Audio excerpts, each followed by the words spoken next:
Simula sa pinakababa ng epic hanggang sa pataas na mythic. Everybody now, na na na na na na na na. Grind it, let's go, na na na. Ang daming nagtatanong kung ba't ang baba ng mga win rate ng mga hero ko. Di nyo lang kasi alam kung gaano kahirap mag-solo.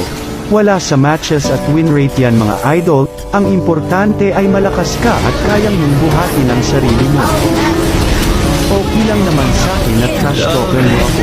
Ang mahalaga di ako mayabang tulad ng ibang content creators na umaasa sa kanilang team. Ako ay solo lang madalas streak pero kahit ganun pa man nagpapasalamat ako sa mga solid supporters ko na di ako